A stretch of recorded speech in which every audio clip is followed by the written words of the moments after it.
5th chapter, 41st shloka, it is described, Devarshi bhuta nurnam pitrunam nagim karo nayam runi charajan sarvatmanaya sharanam sharanyam gato mukundam parivritya kardam. So, Devarshi, Dev, Rishi, Bhut means all the living entities. Up, all the relatives. Runam means the kings. Pitrunam means all the pitras, all our ancestors. These are the 6 relationships which we accumulate the debt from, because we have taken some or the other thing from them and we continue until the last breath of our life. And frankly speaking, even after the last breath of our life, it still continues till the Atma goes back, because there is someone who is taking care of the disposal of our body, someone burning our body, taking care of the Shraddha and all those things, even after that thing. Right? So if the person has already left, and let's say even if he equaled all his debt and he repaid everything, what about the debt that is accumulated from that point? The person left the body. He does not even have the capability to repay that thing because he has no body. And the soul is getting indebted because someone has taken care to ensure that the goals, the body's future journey is facilitated. I mean, the person's future journey is facilitated, the body is burned. Right? So, Bhagavan is saying, Na kim karo nayam runi charajan. Means, for all these things, nayam runi. You won't remain a runi, O king. How? Sarvatmanaya sharanam saranyam. By surrendering unto Bhagavan with all our core of the heart. Sarvatmanaya sharanam sharanyam gato mukundam parivritya kardam. So when we go to the Mukunda, at that time all these debts, they are paid off. When we go to Mukunda, should we go to Mukunda? With a surrender, right? A lot of people go to Mukunda, but you know what? They don't go in a surrender mood. Typically, have you seen these gestures, especially in India, the people begging, right? The lepers and all those things. Now, mine, give me something, give me alms. It's just a glorified version of that, right? Those beggars, they are begging on streets, and people, they are begging in front of Bhagavan. Give me something, give me something, give me something. And if you observe that asking never ends. In my own life, I have experienced, when I was young, I would ask Bhagavan, hey Bhagavan, give me proper buddhi so that I can score good marks. Fortunately, occasionally I would score good marks. And then I would ask, hey Bhagavan, now that I have passed out from the school, college and everything, please give me a job. Bhagavan gave a job. And then that job money was not enough. So I asked him, give me a parallel business. He did that also. So I said that I give me someone who can spend this money. So he gave me a wife also. And then wife, she was, and us, both of us were not just content with just both of us. So we wanted children also. And that asking is just going on and on and on and on. And we are accumulating more and more and more and more of this debt. And fortunately, here we came in the association of the devotees like all of you, got this guidance that the best way of paying back this rin and not accumulating new one is to go to Bhagavan in a mood of surrender, so that we are able to discharge all our duties and then we are ready to go back to God. I think we will stop over here. If there are any questions, we can take.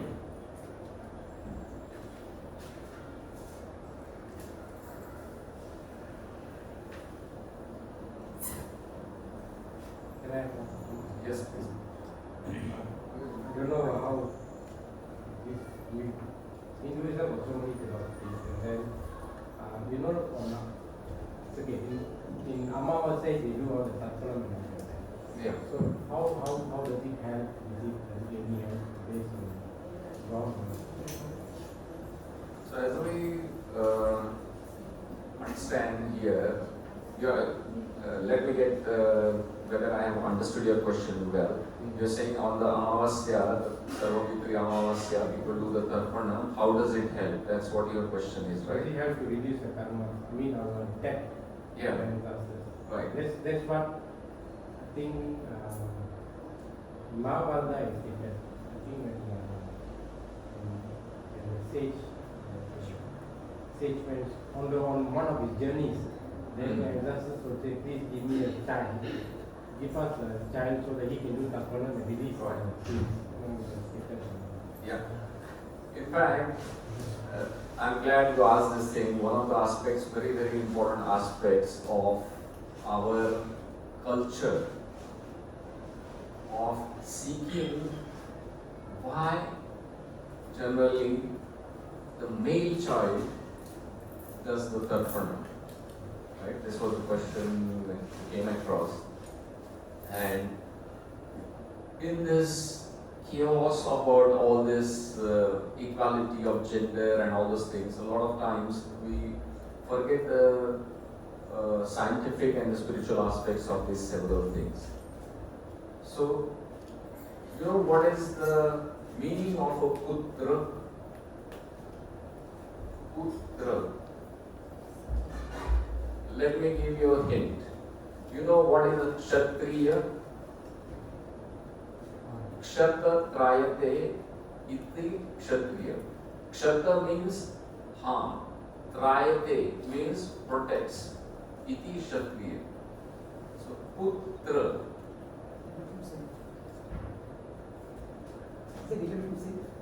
No. Putra, it comes from Nam Naraka. Trayate iti putra.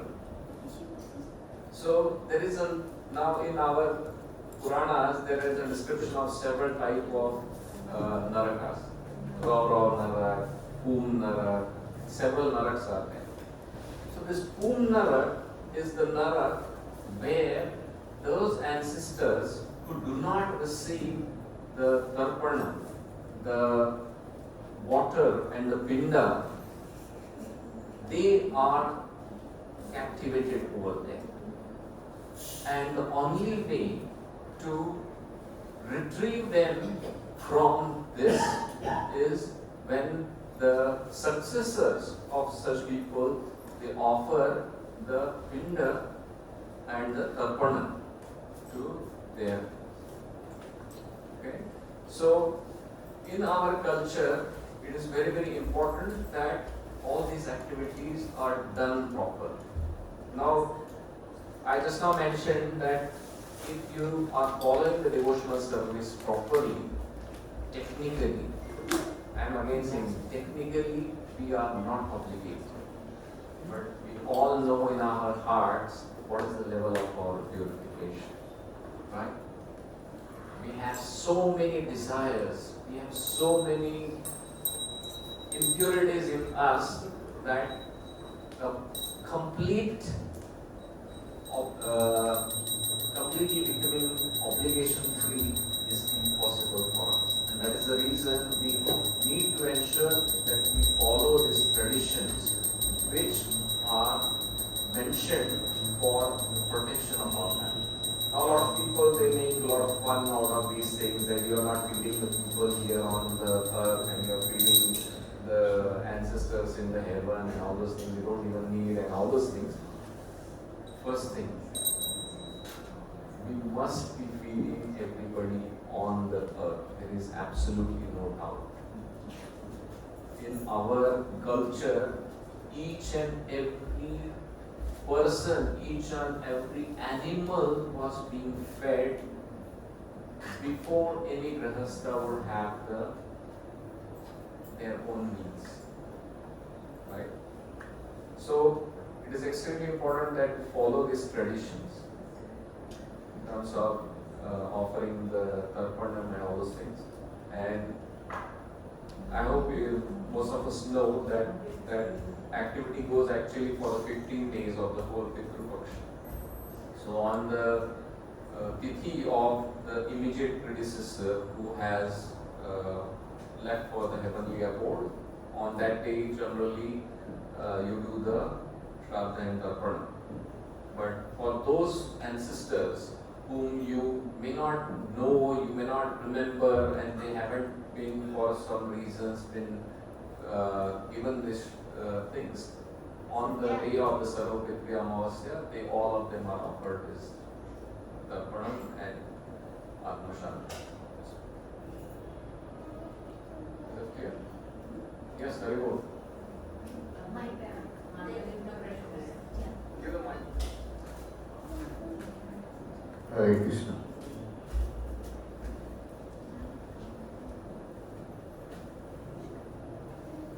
माझा एक प्रश्न होता की आता एवढं सगळे हे संन्यासाश्रम ब्रह्माश्रम सगळं ऐकतात, सगळे धर्म पाळतात, मग एवढं सगळं केल्यानंतर ही वृद्धाश्रमांची संख्या का वाढत नाही दिवसेंदिवस? ऐकतात, सगळं करतात, प्रपंचात राहून सगळं करतात, परमार्थही करतात, पण ती का होत आहे? आता कसं आहे ना काकू, first I'll answer Kaku's thing. First I'll translate Mataji's question in English.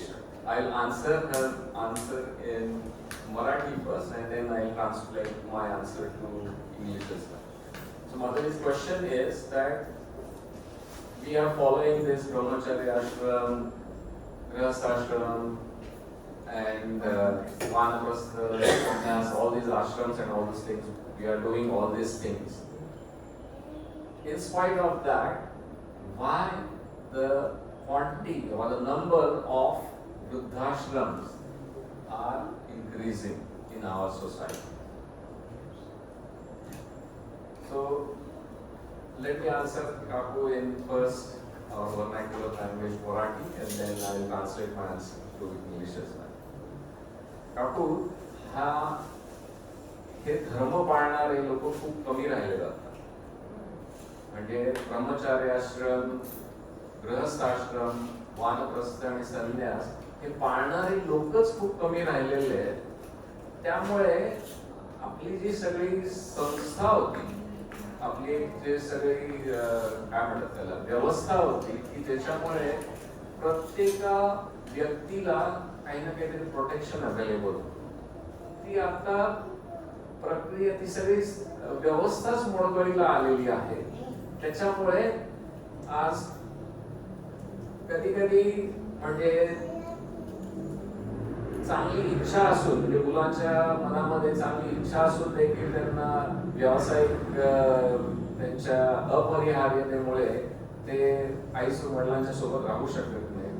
अशा वेळेला आपण जर स्वतः त्यांना व्यवस्थित योग्य प्रोटेक्शन देऊ शकत नसेल तरी किमान दुसरीकडे कुठेतरी व्यवस्थित प्रोटेक्टेड राहावा, हा त्यांचा एक चांगलाच हेतू असायला म्हणजे मानायला पाहिजे. आता हे चांगलं उदाहरण झालं. परंतु दुर्दैवाने आज परिस्थिती अशी आहे की अनेक मुलं म्हणजे सगळं काही असताना देखील माता पित्यांकडे लक्ष देत नाही, ही पण वस्तुस्थिती.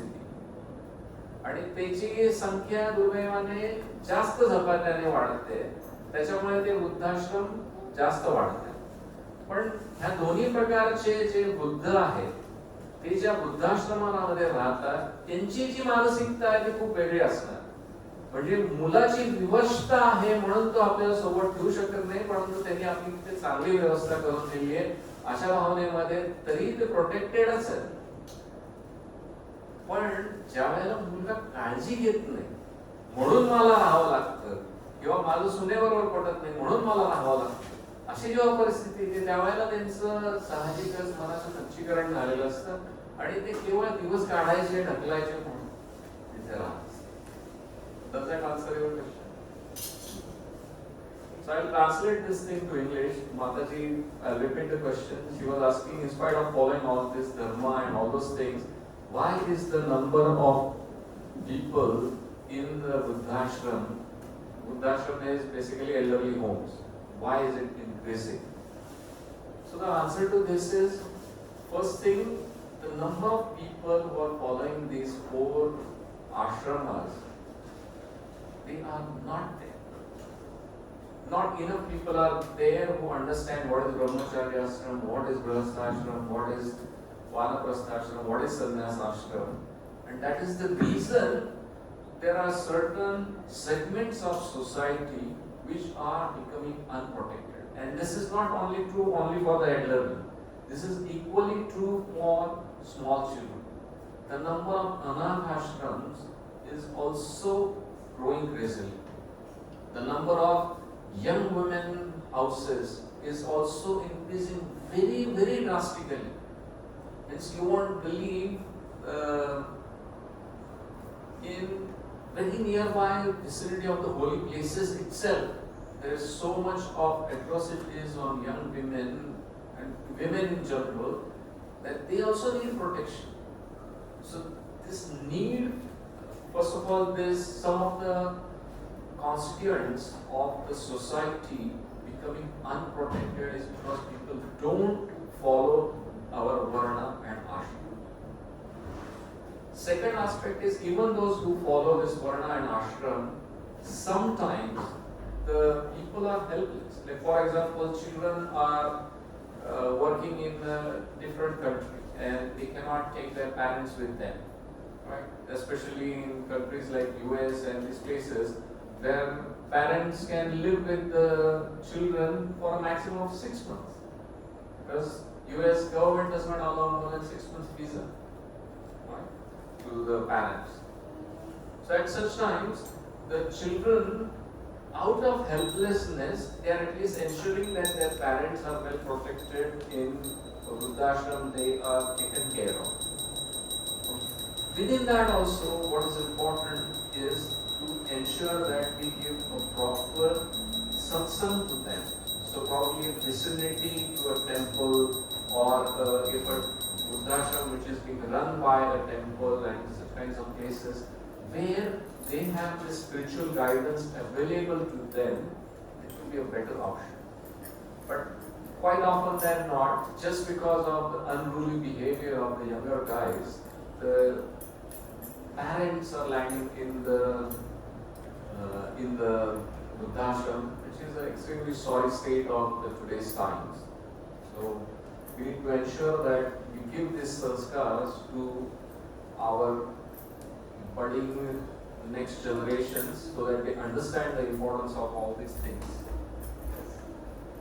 And every constituent, every individual of the society is very well protected. The mechanisms of protection may differ. It has to evolve as per the time, place and circumstances. But protection is a must. Okay?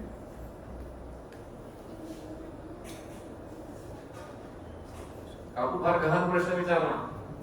It's a right age to do. There are three to four types of varnashram, grihasthashram, then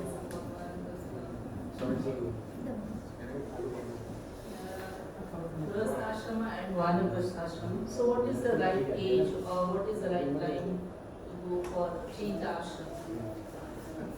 Mataji, there is no hard and fast rule. Okay?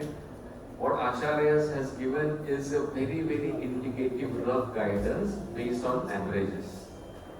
Okay? Typically 20, 25 is the from Brahmacharya ashram to Grihasthashram. Typically between 50 to 60 is the Vanaprasthashram, and from 60 plus is the Sannyas ashram. but there is no absolute thing right now. What we need to do is we need to understand the principles and follow it. Now technically in Vanaprasthashram previously, Vanaprastha means forest, Prastha means departure. So departure to the forest was what it meant.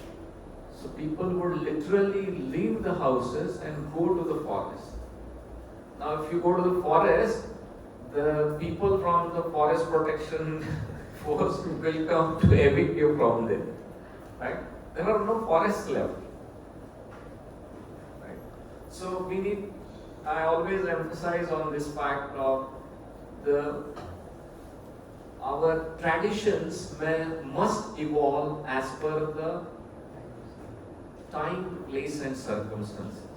Which means that we should slowly retract ourselves from our family duties and try to invest more time in the spiritual duty.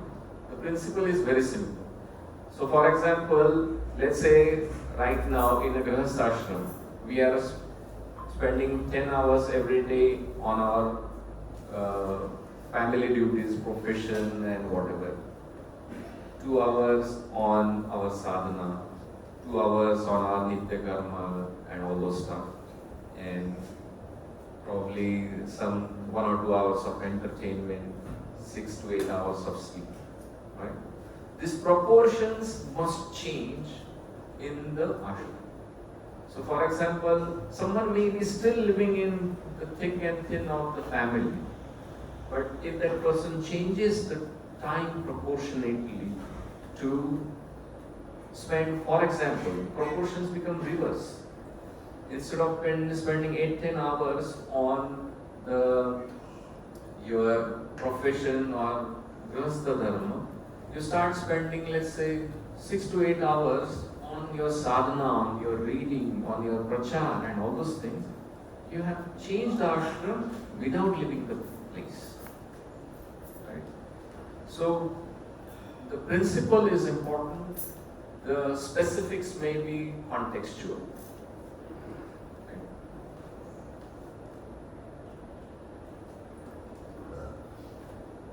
I think we are getting late. Okay, limited audience, right? Okay. Yeah. We have time flexibility because we have limited audience. If there are any questions, we can take. Otherwise, Now, Prabhu, earlier you were saying that there are 3 runas, right? yeah. So, how to aid those runas? How to make a full stop? Will not accumulate. Prabhu, just now I described that shloka, right? Yeah. Mukunda Smara. Yeah. So, Gato Mukundam Parivrutta Kartam. When Smara. we go to Bhagavan, when we take the shelter of Bhagavan, we not physically reaching to Bhagavan. When we are wholeheartedly surrendering to Bhagavan, at that time this ends. But as I mentioned, we all know our level of purity. Right? So this rin never ends technically for us. Right? But that our intensity of sadhana we can improve so that we get closer to Krishna. That real surrender comes. For me, it's a long way, I admit. Okay? I know how I do my rounds. I know how I do my sadhana. And I know I am human. So I forgive myself. We are on your back. Hariva. Technically speaking, unless we reach back to Godhead, we cannot get free. Even after reaching Godhead, first thing, yeah. When we actually reach the Godhead, this ends. Yeah, that ends. Right. Somehow last Till next such time, it's a journey. But, as I said, the best way of getting rid of this rid is paying it forward. Someone cared for you, you care for. Means, because it's not only reciprocal, right? Just because your parents took care of you, you take care only of them and nobody else, it's not acceptable, right? So in society, you have to pay it forward. In the sense that someone took care of you, you take care of someone else.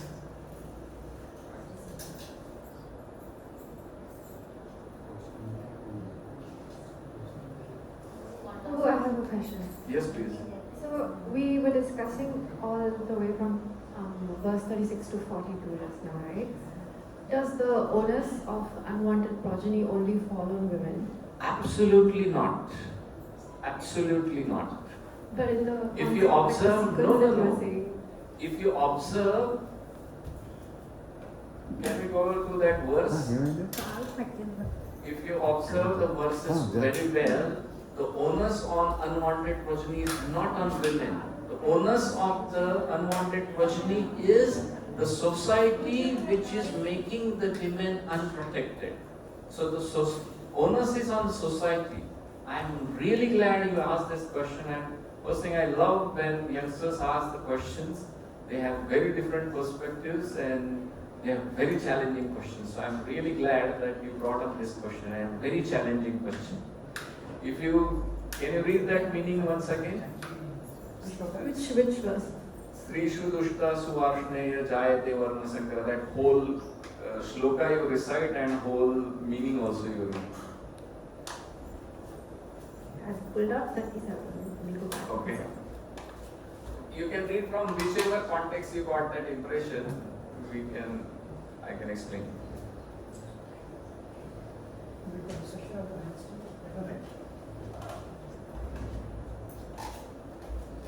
Yeah, let I think it's verse 40.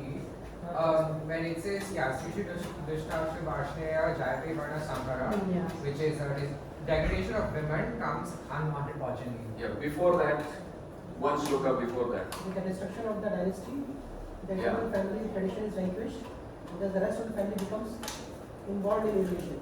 Right. So it is the destruction of the dynasty which leads to women being unprotected. And that is what leads to unwanted progeny. Right? A woman would always love her offspring, whichever way she has delivered that offspring. But the trouble is, if she does not have that opportunity to shower that love in a proper setup, in a proper framework, she may become helpless. And that is what is the predicament of today's youngsters, where there is a very increasing number of single mothers. Right? Just because they do not have the means to protect a child. I used the saying earlier, it takes a village to raise a child. Right? So when the child does not have opportunity to receive the shower of love from everybody in the community, the chances of that child getting wayward increases. So there is no fault of mothers. And absolutely women, they are always the victims of this whole thing. And that is why if you observe all the Quranic descriptions, they insist on protection of women. Right? Sometimes so-called feminists, they take it wrongly and they feel that why can't we be independent? You can. You must be. You are. I am saying in present tense, you are. Women are independent. I am not saying women can be independent. They are. It's just that our culture understands the feminine aspects, the femininity aspect, and she is always revered as a Shakti. Right? And she has always been worshipped, she has always been protected. It's just that all these people who put our traditions into jeopardy, they are responsible for this unwanted project. The unfortunate part is the source is coming from mother, which is woman. That boon of progeny hasn't been given to male, so naturally it comes from the woman, but she is not responsible for it. I hope you understand. So why is it that they say the women of the family become polluted? Isn't it the men? Then it's a result of that. it is a result of that. But then at some point in time, the women also give in, right? Right? Whatever may be the reason, ultimately when they give in to the ask, only then this unwanted progeny comes. They have choices. Some women, they stand up. Right? We have seen so many times. A lot of times, the sad part is that there is threshold for everybody to take the challenges. Right? So some people, they resist the challenges up to certain level. Some live. So the bar keeps going up and down. Right? So for some people, women, they take a very easy shortcut out. Right? And it's a very, very sad state of, fortunately here in Asia, we don't feel the brunt of this thing. But if you go to the Western countries, things are very pathetic. If we look at the statistics, the whole family culture is almost becoming non-existent. Divorce rates over there have reached like 30 to 40%. Children taking birth outside of the wedlock is more than 30%. The number of people getting married is reducing by almost 5 to 10% every year. Children have become encumbrances for people. So they just want the lusty desires to be fulfilled, but they don't want to take the responsibility of the offspring. Right? And this is a very, very sorry state of our society today. Fortunately, in this Asian side, we are very well protected. Still, we all cherish the family values. Children, right from the Garbhadan Sanskar until the Antim Sanskar of the people, everything is followed. And we are fortunate that we understand the scientific reasons behind these things because of the Hare Krishna movement that we have followed. Right? Otherwise, a lot of times, most of these things have got stopped because people don't understand the importance of those. Right? The so-called feminists, when they understand that women need protection in certain circumstances, they would not go into this. In fact, I a lot of time feel that these feminists, they are exposing the women to more danger than actually helping. Actually, I was reading through some Maharaj or something that they mentioned that 5 things society must protect. I think cows, women, and children, and I think some older people. These 4 people must be Older protected. people. Also, by the nature, they are like they need defense. They need defense actually. They need defense against this. The question is required. Thank you, Vita. Prabhuji, her question was I think something else. She was saying why women are polluted, why men are not No, no, no. polluted. Is it? I clarified for her. Yeah, Prabhu addressed it. So our question was, why do we say women, we call that women get polluted? So I clarified that those people who are destroying the dynasty and perpetrating these things, they are the one who are reasons for pollution. But ultimately women also give in, so that is why they are called as getting polluted. But that doesn't mean that women are themselves polluted. They get polluted is what? They are forced to get polluted. Obviously, yeah. It might not be her own wish. It may not be her wish. Forced. Absolutely, they are forced. True. That can be. That is why we need proper order in the society. And we must be thankful to Bhagwan that he led this war. Just imagine the predicament of Draupadi Devi. In spite of being a Samradni, she was disrobed in the Sabha of Dhritarashtra. And if Bhagwan had not orchestrated this war, people like Duryodhana would have been sitting on those thrones and perpetrating making more such trouble for women. If you look at it, he misused his all the material facilities in any and every other way.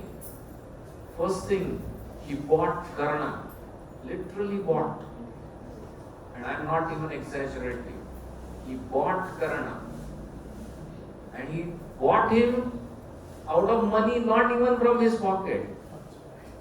It was from someone else's pocket.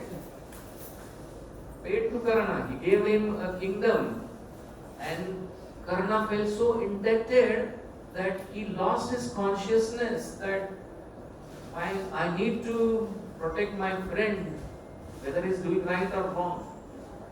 Right? So just imagine more people like Dushyasan and Karna and these people roaming around on the streets, what would be the predicament of the society? And that's why Bhagavan says that Dharma Paritranaya sadhuna vinashaya cha dushkritam Dharma samsthapanarthaya sambhavami yuge. And today, now and every now and then, he is appearing himself every time we recite Bhagavad. Every time we recite his name, he is becoming Sambhavami. He is taking appearance over there. And that is why it is so important to have satsang, it is so important to do japa, it is so important to do the devotional service. Is it clear? Okay. I think we'll stop here. ग्रंथराज Shrimad Bhagavad Gita की जय। Anand Kumar Prabhu ji ki जय।